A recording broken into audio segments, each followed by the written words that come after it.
Stop that! The command, sharp and cold as a shard of winter ice, cut through the humid chaos of the ducal kitchens. Every pot ceased its bubbling, every knife paused its chopping. The scullery maids froze, their hands submerged in greasy water. All eyes turned to the source of the order, Lady Beatrice Beaumont, and then to its target, a woman on her knees scrubbing the flagstones. Her name, in this place, was Ellie.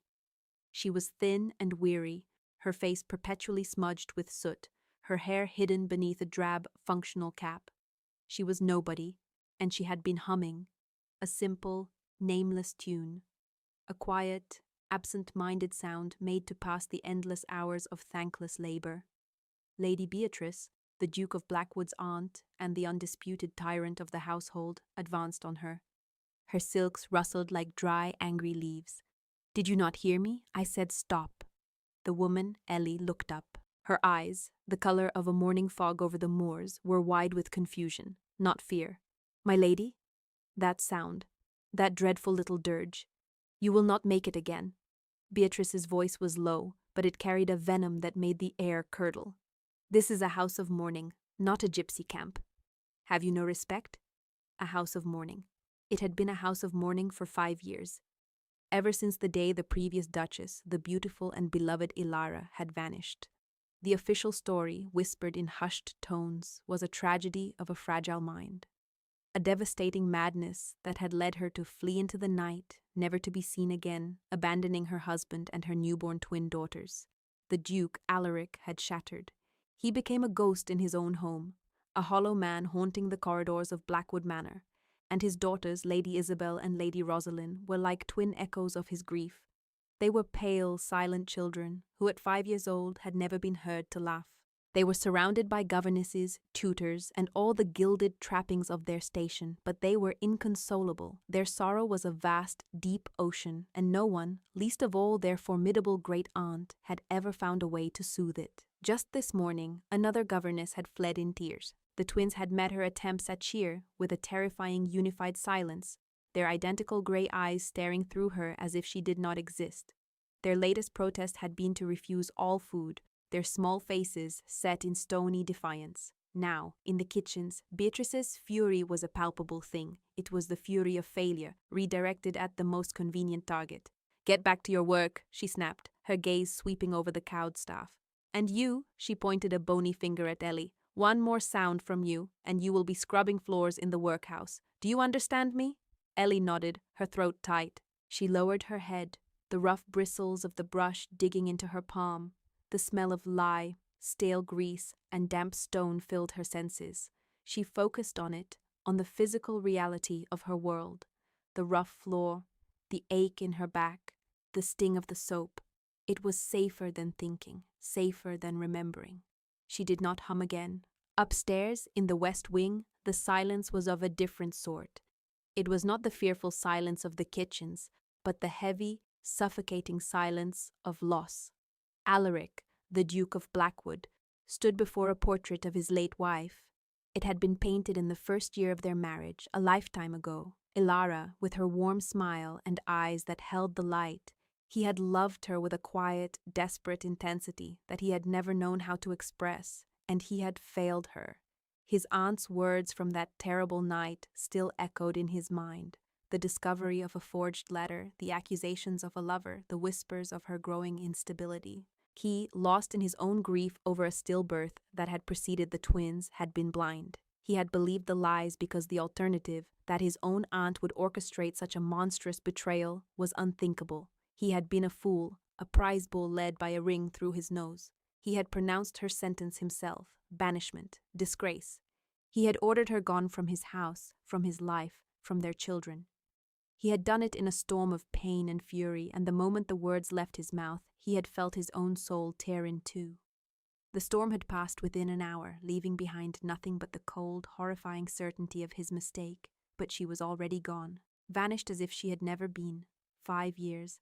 5 years of searching. He had employed the best men from London, discreet inquiries that spanned the whole of England and beyond. They found nothing. It was as if the earth had swallowed her whole. And now, all he had left of her were the 2 small, sad girls who were her perfect image. They had her misty gray eyes, her fine pale hair. They were his reason for breathing, and yet he could not reach them. He was as much a ghost to them as their mother was.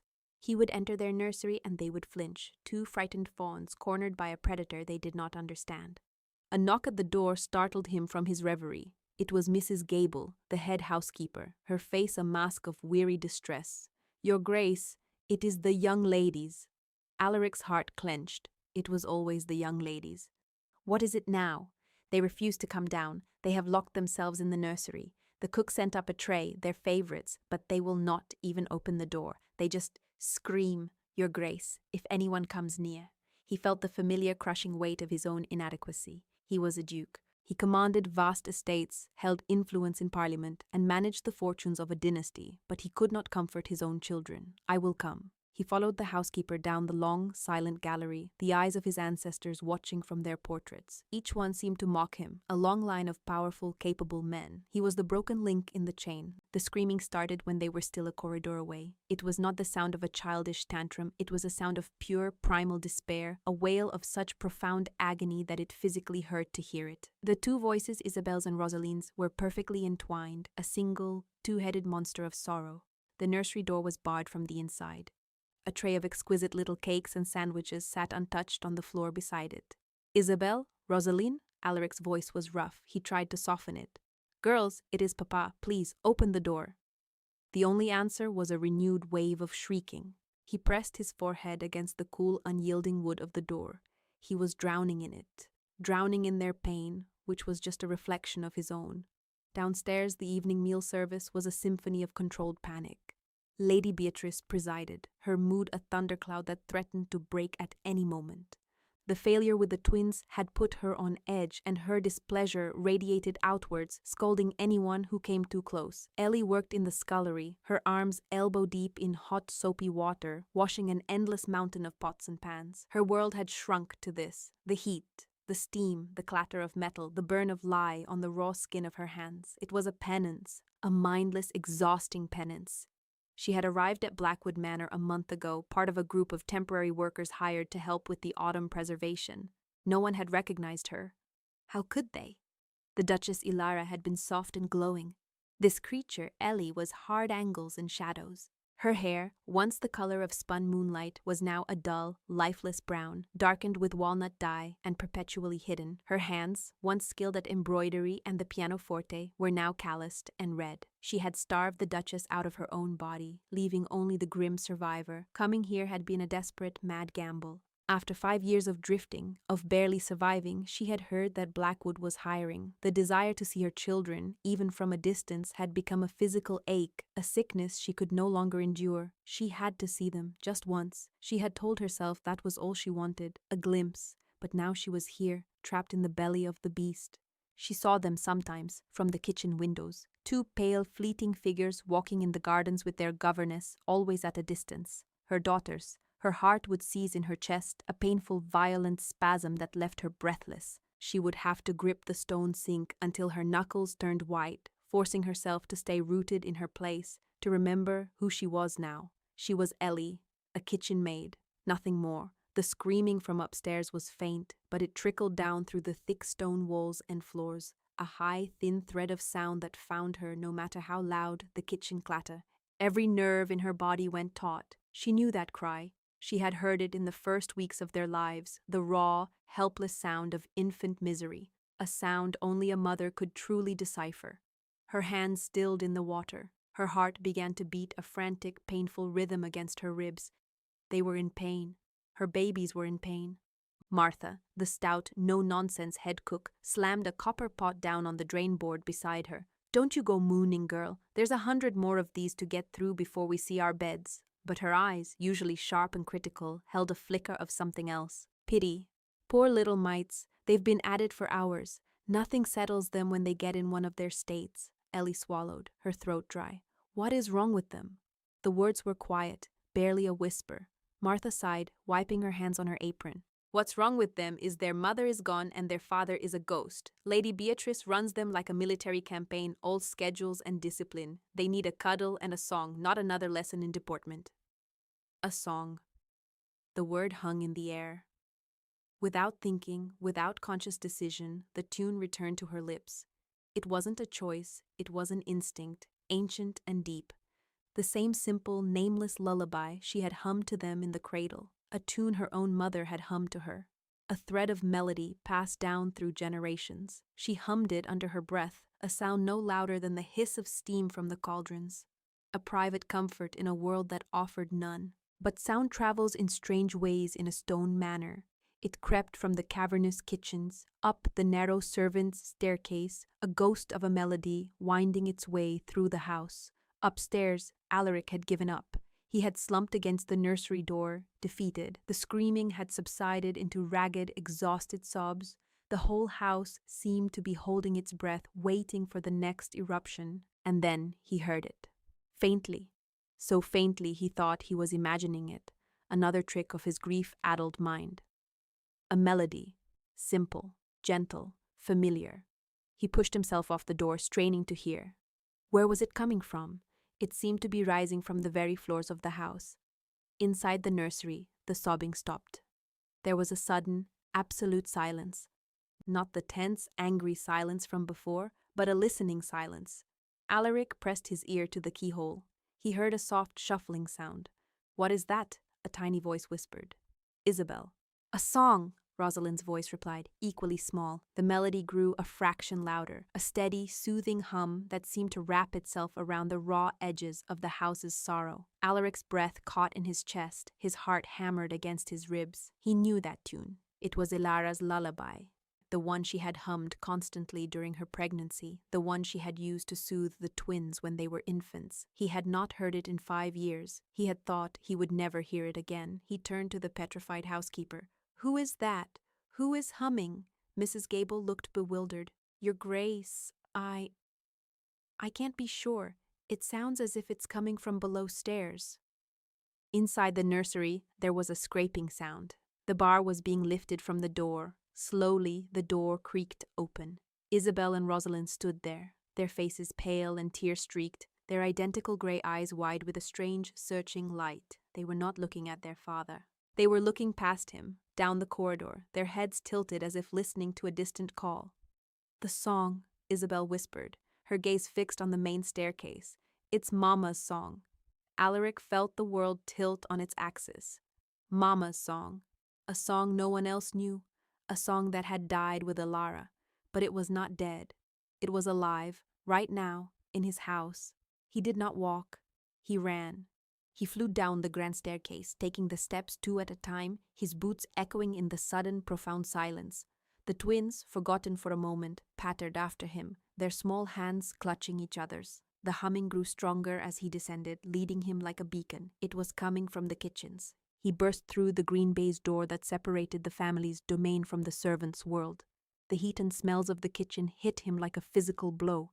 The entire staff froze, staring at him in utter shock. A duke had not set foot in the kitchens in living memory. And in the corner, by the scullery sinks, a thin, hunched figure was scrubbing a pot, a quiet, continuous stream of melody flowing from her. Lady Beatrice was there. She had come down to berate the cook about some forgotten detail of the evening meal. Her face was a thunderous mask of rage.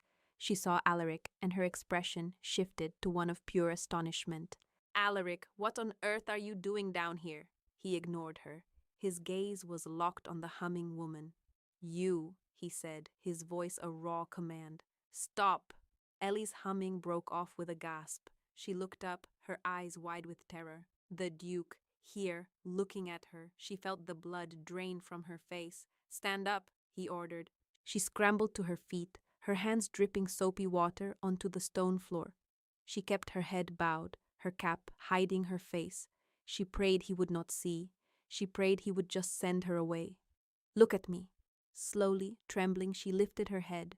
For a moment there was nothing. He saw a stranger, a gaunt, frightened kitchen maid.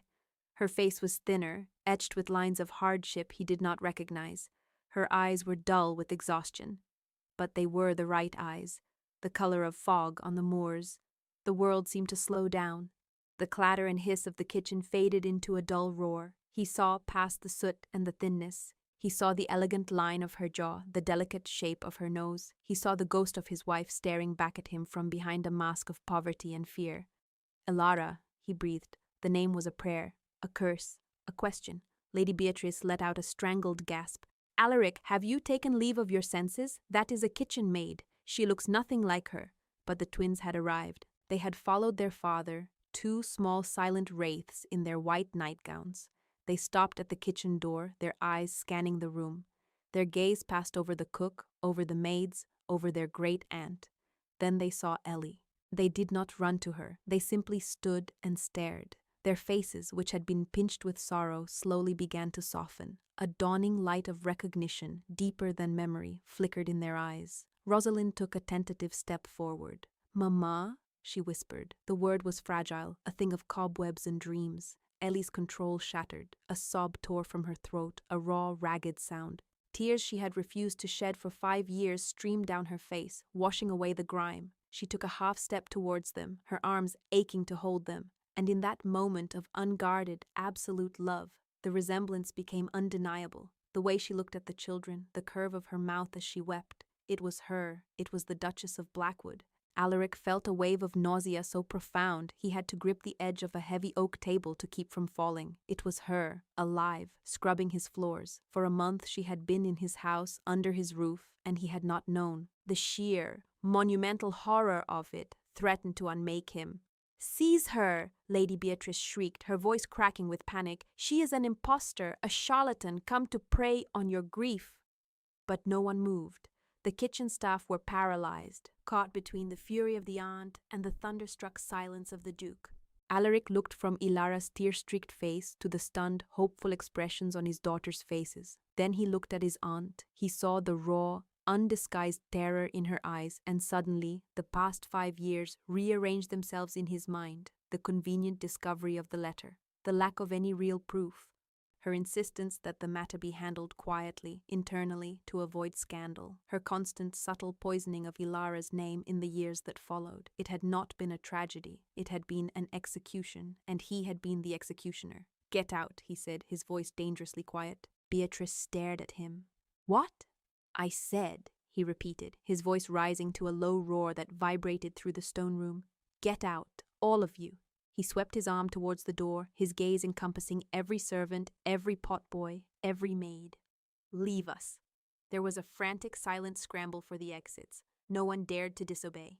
Martha, the cook, gave Ilara one long, searching look before she herded the last of her staff out, pulling the baize door shut behind them. Then there were only 4 of them left in the vast, silent kitchen. Alaric, Ilara, and their 2 daughters who stood frozen between them, caught in the terrifying electric current of their parents' reunion. The silence stretched, thick and heavy with 5 years of unspoken pain. Ilara stood shivering, her arms wrapped around herself. She was no longer a duchess. She was a cornered animal, expecting the final blow. He had found her. The game was over. He would cast her out for good this time, where she could never threaten his world again. Alaric took a step towards her. She flinched violently. The small movement, that instinctive recoil of fear, struck him more forcefully than any physical blow. She was afraid of him. His wife, the woman he had sworn to protect, was terrified of him. "Ilara," he said again, his voice cracking, "what have I done?" It was not the question she had expected. She had braced herself for accusations, for rage, not for this broken, horrified whisper. The tears continued to flow down her face, but she said nothing. Words were a luxury she had long since lost. Her mind was a maelstrom of fear and a wild, impossible hope that was even more terrifying than the fear itself. It was the children who broke the spell. Isabel, always the bolder of the 2, took another step, then another, until she was standing right in front of Ilara. She reached out a small, hesitant hand and touched the rough, wet fabric of her apron. "Is it really you?" she asked, her voice filled with a child's desperate need for certainty. Ilara could not hold back any longer. She sank to her knees, heedless of the dirty floor, and opened her arms. "Oh, my babies," she sobbed. Both girls rushed into her embrace, burying their faces in her neck. Their small bodies trembled against hers. They did not cry. It was as if they had used up all their tears and had none left. They just held on, their little hands clutching her coarse dress, breathing in her scent. the familiar, forgotten scent of their mother hidden beneath the kitchen grime. Ilara hugged them with a ferocity that came from 5 years of starvation. She was home. This was the only home she had ever truly wanted. She closed her eyes, memorizing the feel of their hair against her cheek, the weight of them in her arms. For a moment, she forgot the Duke, she forgot the danger. There was only this. Alaric watched, his heart being systematically torn to pieces and stitched back together again. The sight of his children, who had never shown affection to anyone, clinging to this woman he had thrown away, was the final, irrefutable proof. The proof his soul had needed, even as his mind had denied it. He knelt. The movement was slow, deliberate. The Duke of Blackwood, one of the proudest men in England, knelt on the greasy flagstones of his own kitchen.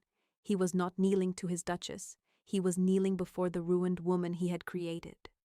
"I am sorry," he said. The words were utterly inadequate, a tiny pebble tossed into an ocean of wrongdoing. "Ilara, forgive me, I was a blind, arrogant fool." She looked up at him over the heads of their daughters. Her grey eyes, swimming with tears, were filled with a pain so deep it was almost black. There was no forgiveness in them, not yet. There was only confusion and a lifetime of hurt. "Why?" she whispered. It was the only question that mattered. "She lied," he said, his voice thick with self-loathing. "Beatrice, she showed me things, a letter. She said you were unfaithful, that you were unwell, that you were a danger to the children. I was in so much pain myself. I believed her. God help me, I believed her." He saw the flicker of understanding in her eyes. The letter, of course. The final, elegant piece of the trap. She had been so lost in the fog of exhaustion and grief after the twins' difficult birth. The physician had warned that her spirits were low, that she needed rest. Beatrice had twisted that concern into a weapon. "There was no letter," she said, her voice flat. "There was no one else. There was only you and the babies and a sadness so heavy I thought it would crush me." "I know," he said. "I know that now." He looked at her hands, red and raw from the lie. He thought of her own hands, soft and pale, the last time he had seen them. He had done this to her. This proud, powerful man had brought his wife lower than the lowest servant in his household. The shame was a physical acid in his throat. "I will fix this," he said, his voice gaining a desperate strength. "I swear to you, Ilara, I will make this right." She pulled the children closer, a fiercely protective gesture. "How?" she asked, and the question was not one of hope, but of bitter, weary cynicism. "How can you fix this? You threw me out with nothing but the clothes on my back. You let my children believe I was dead or mad. For 5 years. What can you possibly do to fix 5 years of hell?" Her words were stones, and they hit him without mercy. He deserved everyone. "I don't know," he admitted, his voice breaking. "But I will spend the rest of my life trying. I will start by giving you back your children." He looked towards the door. The house was silent, but he knew every servant and his aunt were waiting, listening. The story of this night would be all over the county by morning. The scandal would be immense. He did not care. "You will not spend another moment as a servant in this house," he declared, his voice ringing with ducal authority. "From this moment on, you are the children's governess." Ilara stared at him, bewildered. "Governess?" "It is the only way," he explained, his mind racing, trying to build a bridge across the chasm he had created. "To reinstate you as Duchess tonight, it would be chaos. Beatrice would fight it, society would crucify you, but no one can question my right to choose my children's governess. It will give you a place of honor, it will put you back in the nursery, it will give us time. Time to expose Beatrice, time to prove the truth, time for him to earn back even a fraction of what he had thrown away." It was a strategic retreat, not a full restoration. A way to keep her safe, to keep her close, while he dismantled the web of lies that had ensnared them both. He saw the calculation in her eyes. She was no longer the trusting girl he had married. She was a survivor. She was weighing the offer, not with her heart, but with her head. To be a governess was to still be a servant in a way, but it was to be with Isabel and Rosalind. It was to have a warm bed and food and safety. It was a world away from the scullery. The twins looked from their mother to their father, their small faces filled with confusion. "Will you stay?" Rosaline asked Ilara, her voice trembling. "Will you be our governess?" That was the question that mattered. Ilara looked down at her daughter's face, then at Isabel's. In their eyes, she saw her answer. She would have agreed to be a stable hand if it meant she could stay with them. She gave a slow, hesitant nod. Yes, she whispered, I will stay. A wave of relief so powerful it made him dizzy washed over Alaric. It was not forgiveness, it was not love, it was a truce, a fragile, temporary ceasefire in a war he had started, and it was more than he deserved. He rose to his feet, a king reclaiming his authority, but his eyes never left his wife. Mrs. Gable, he called, his voice booming through the door. The housekeeper appeared almost instantly, her face pale. Miss Ellie, Alaric said, his voice clear and formal, leaving no room for argument, is no longer a kitchen maid. She is to be given the rose suite next to the nursery. Her new title is Mistress Ilara, and she is the governess to my daughters. You will see to it that she is afforded every comfort and respect due to her position. Is that understood? Mrs. Gable's eyes widened, but she was a professional. She had served the Blackwood Dukes her entire life. She nodded sharply. Perfectly, Your Grace. Her gaze flickered to Ilara, a new, dawning respect in her expression. And send for my aunt, Alaric added, his voice turning to granite. Have her meet me in the library, now.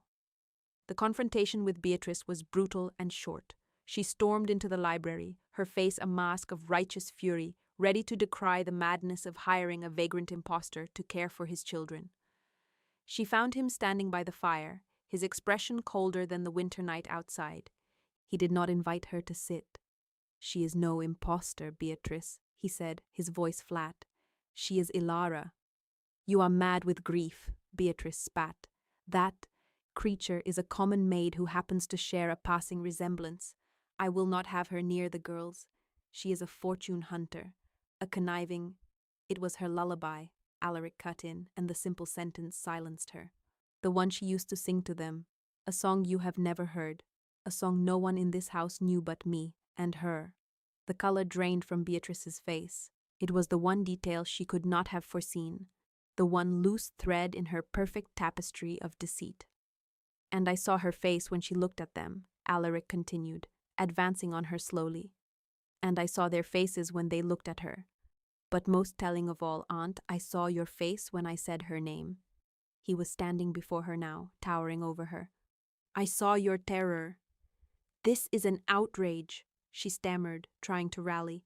After all I have done for you, for this family. What have you done? He asked, his voice a low, menacing growl. You have destroyed my wife. You have stolen 5 years of my children's lives. You have turned my home into a mausoleum. For what? So you could play the Dowager Duchess? So you could marry me off to one of your insipid protégés? So you could control my fortune? She paled. He was too close to the truth. I have already sent for my solicitor, Alaric said, his voice like the crack of a whip. We will be reviewing the accounts for the past 5 years, every penny you have managed, every decision you have made in my name, and I have sent a man to find Dr. Albright, Ilara's physician. I am very interested to hear his recollections of her health after the twins were born. I suspect his memory will differ greatly from the story you told me. Beatrice shrank back. She was trapped, exposed. You will pack your things, he commanded. You will be gone by sunrise. I am giving you 1 night, for the sake of the family name you seem to value so highly. If you are not gone, I will have you removed. You will never set foot in Blackwood or any of my properties again. You will never speak to me or my children again. You are no longer my aunt. You are nothing to me. She stared at him, her mouth opening and closing, but no sound came out. The power she had wielded for so long had vanished. In his eyes, she saw no flicker of doubt, no hint of the malleable, grief-stricken man she had so easily controlled. She saw only cold, hard judgment. Without another word, she turned and swept from the room, her proud posture the only thing she had left. Alaric stood for a long time, listening to the sound of her footsteps fading away. There was no triumph in it, only a vast, empty ache. He had purged the poison from his house, but the wound remained. The days that followed were a strange, delicate dance. Ilara, now Mistress Ilara, moved into the rose suite. The rooms were beautiful, filled with sunlight and chintz, a world away from the damp cot she had slept on in the servants' quarters. But she felt like an actress in a play she did not understand. The staff treated her with a baffling mixture of deference and suspicion. Mrs. Gable ensured her every need was met, but the whispers followed her down the corridors. Her true world was the nursery. The moment she stepped inside, the title of governess melted away. She was simply Mama. The transformation in the twins was immediate and miraculous. The silence that had plagued them for years was broken, first by whispers, then by questions, and finally, one afternoon, by a sound that made the entire household stop and listen. Laughter.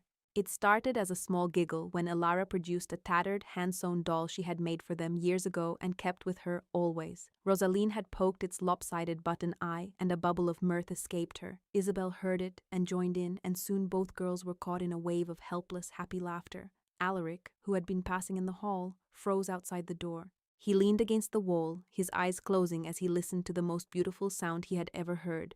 It was the sound of his family coming back to life. He did not intrude. He had given Elara his word that he would give her time, and he would keep it. He watched from a distance, his heart aching with a mixture of profound joy and bitter regret. He saw her in the gardens with the girls, teaching them the names of flowers. He saw her reading to them by the fire, their small heads resting on her shoulders. She was a natural mother, and he had robbed them all of that for 5 years. His atonement began not with grand gestures, but with small, quiet acts of service. He knew she had arrived with nothing. One evening, a package was delivered to her room. Inside was a collection of books from a London bookseller, poetry and novels she had once loved. There was no note. Another day, he noticed her shivering in the garden, her shawl too thin for the autumn air.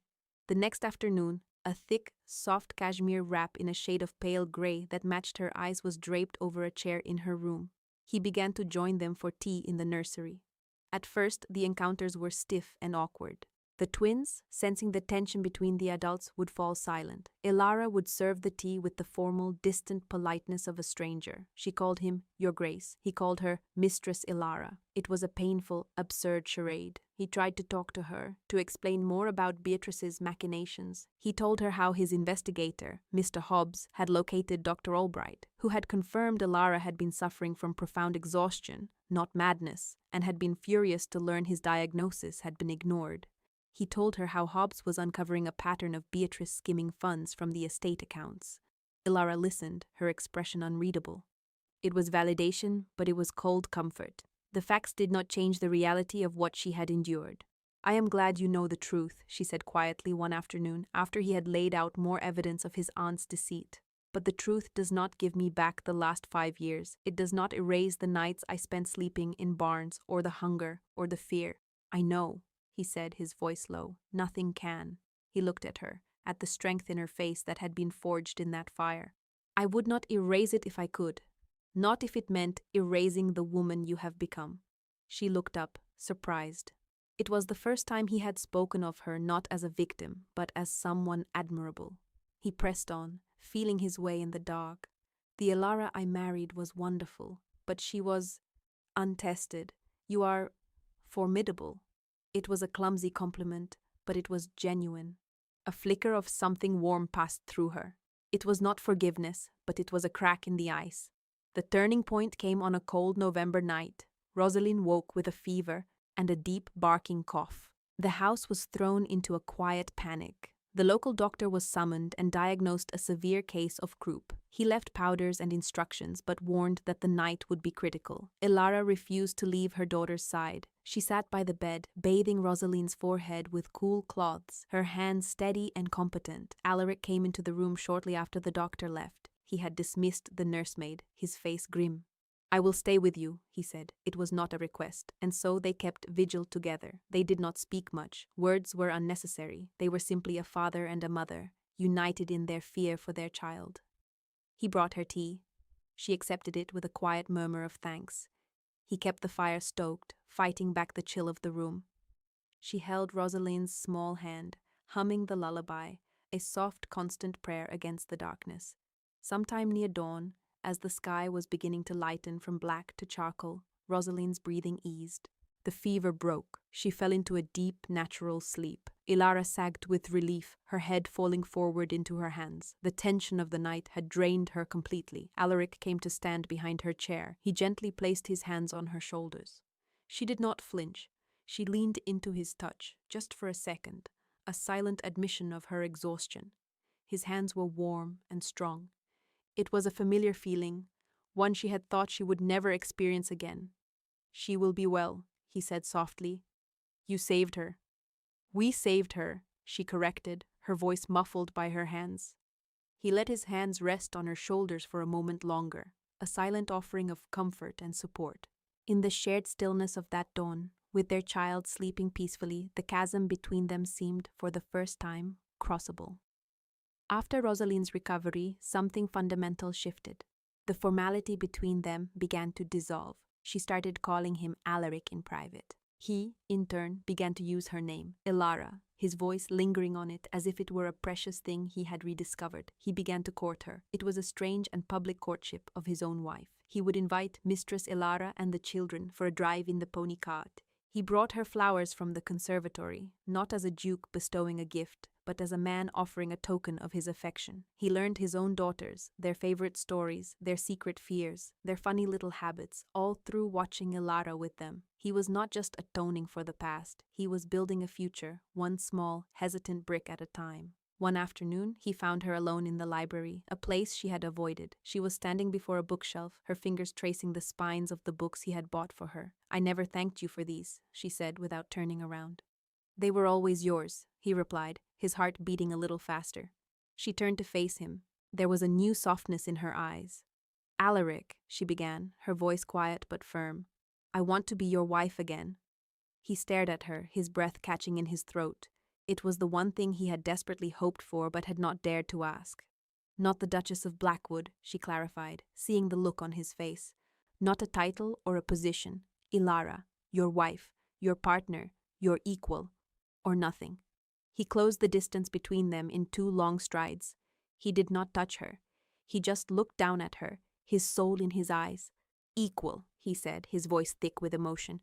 "You have always been my equal. I was just too blind to see it. Ilara, if you will have me, I will spend the rest of my days proving I am worthy to be your husband." She searched his face, looking for any hint of the old distant duke. She found only a man, humbled and hopeful, a man who had looked into the abyss of his own making and had chosen to climb out, not for pride, but for love. She rose on her toes and kissed him. It was not a passionate kiss, but one of quiet solemnity, a seal on a new contract, written not in law, but in shared suffering and earned trust. It was a kiss of forgiveness. Their remarriage was a quiet affair, a sharp contrast to their first grand wedding. It was held in the family chapel at Blackwood, with only the vicar, Mrs. Gable, and the twins as witnesses. Isabel and Rosaline were the bridesmaids, 2 radiant little girls in white dresses, scattering rose petals at their mother's feet. Ilara was the Duchess of Blackwood once more, but this time the title felt different. It was not a cage, but a platform. Together, she and Alaric began to use their influence and wealth differently. They established a fund for destitute women, a home for mothers and children with nowhere else to turn. Ilara, who had known true hardship, oversaw it with a compassion and pragmatism that no other society lady could match. Blackwood Manor, once a place of cold, oppressive grief, became a warm and vibrant home. The sound of the twins' laughter became a common music in its halls. One perfect summer evening, a year later, the family was in the walled garden as the sun began to set. The air was fragrant with the scent of roses and honeysuckle. Alaric was on the grass, letting Isabel and Rosaline braid daisies into his hair, his ducal dignity completely forgotten. Ilara sat on a stone bench nearby, watching them, a soft smile on her face. She was wearing a simple gown of pale grey, and her hair, now its natural moonlit color, was coiled loosely at her neck. She looked serene and happy and whole. She began to hum. It was the lullaby, the simple, nameless tune that had shattered and then rebuilt their world. It was no longer a sound of sorrow or a secret to be hidden. It was the anthem of their family, a quiet melody of survival, atonement, and love reborn. Alaric looked over at her, his eyes meeting hers over the heads of their daughters. He smiled, a genuine, untroubled smile. The ghost was gone, the Duke was home, and in the soft, humming air of the English twilight, they were simply a family, finally at peace.